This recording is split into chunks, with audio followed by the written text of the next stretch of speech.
करिए दोस्तों। मनुष्य के अंदर 7 चक्र होते हैं।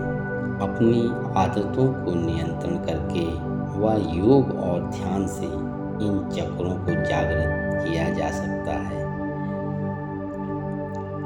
अगर ये चक्र एक बार जागृत हो जाए तो उस इंसान के लिए कुछ भी असंभव नहीं है।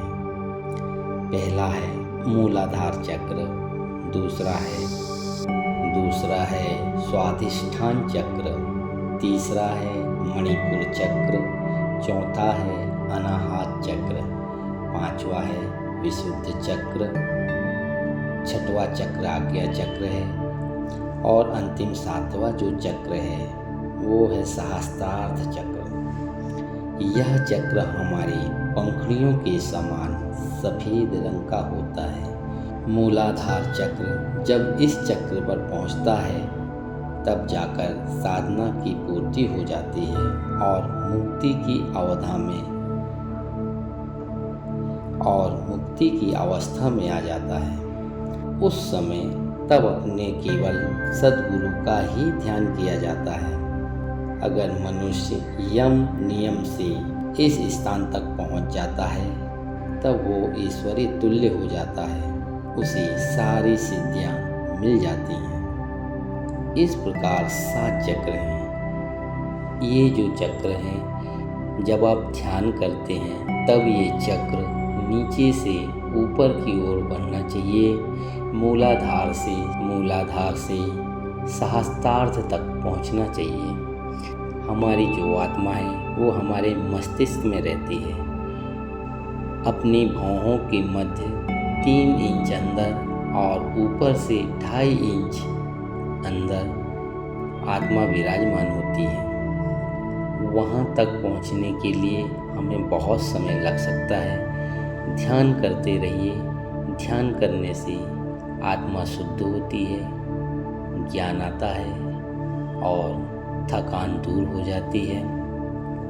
मित्रों, दोस्तों, आप अगर ध्यान करते हैं तो गहरा ध्यान कीजिए और हो सके तो सुबह ब्रह्म मुहूर्त में ही ध्यान करें, क्योंकि ब्रह्म मुहूर्त में किया गया ध्यान फलदायी होता है और जल्दी ही ध्यान में प्रवेश हो जाता है। क्योंकि उस समय हम खाली पेट होते हैं और रात के सोने के बाद हमारी थकान भी मिट चुकी होती है। हम पूरी तरह से निर्मल होते हैं। ब्रह्म मुहूर्त का जो समय है, इस समय देवी देवता जाग जाते हैं और असुरी शक्ति सोते रहती है। इसलिए हमें सुबह 4 बजे उठ जाना चाहिए। ब्रह्म मुहूर्त में उठने से लाखों फायदे होते हैं। और जो देर तक सोते रहता है, ब्रह्म मुहूर्त निकल जाने के बाद उठता है, यहाँ तक कि सूर्य निकल जाने के बाद भी सोते रहता है, वो असुर शक्ति के समान होता है, जिसे जीने का गुण ही नहीं मालूम होता है। अगर आप ईश्वर को पाना चाहते हैं तो ब्रह्म मुहूर्त में ही ध्यान करें, क्योंकि उस ब्रह्म मुहूर्त में ईश्वरी शक्ति जागी हुई रहती है। वातावरण स्वच्छ रहता है, क्योंकि सारी असुरी शक्ति सो रही होती हैं। इसीलिए ब्रह्म मुहूर्त में ध्यान करना चाहिए। अगर आप ध्यान संगीत सुनना चाहते हैं तो मेरे चैनल में जाकर के आप सिद्ध मंत्र का उच्चारण किया है, उसे कान में लगाकर ध्यान में बैठ जाइए, सुनिए, ध्यान दीजिए, अपने आप को भूल जाइए, विचारों को हटा दीजिए। आप जिस भी अवस्था में बैठें, लंबे समय तक बैठ सकें, ऐसा स्थान चुनिए। ऐसे आप अपने आप को बैठाइए कि जिससे लंबे समय तक ध्यान हो सके।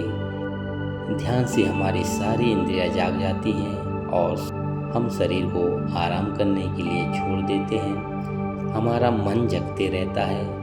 विचारों से भरा मन हमें बहुत तकलीफ देता है, इसीलिए विचारों को धीरे धीरे हटाते जाइए।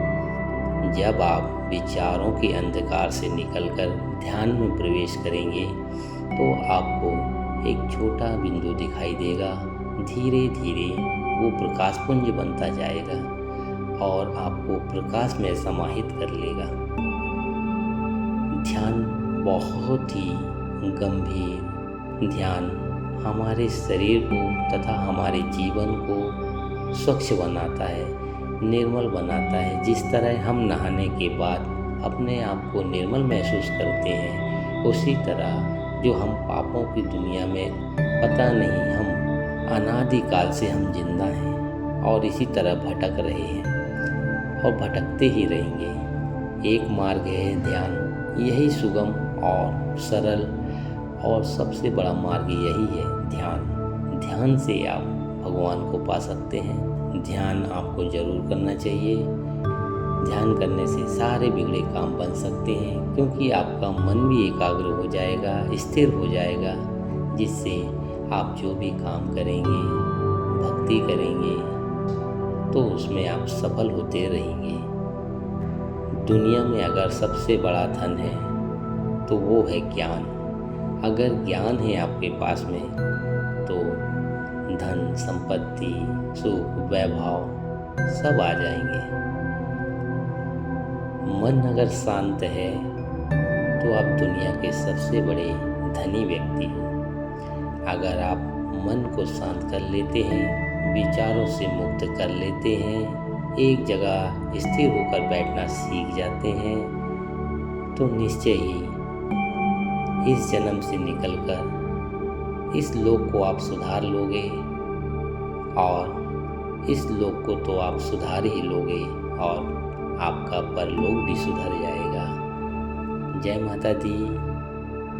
फिर मिलेंगे कल सुबह एक नई वीडियो के साथ में। तब तक के लिए धन्यवाद। अगर आपने लाइक सब्सक्राइब नहीं किया है तो हमारे चैनल माही ऑफिशियल मिर्च मसाला को लाइक करें, शेयर करें और सब्सक्राइब करना बिल्कुल भी ना भूलें दोस्तों। जय माता दी।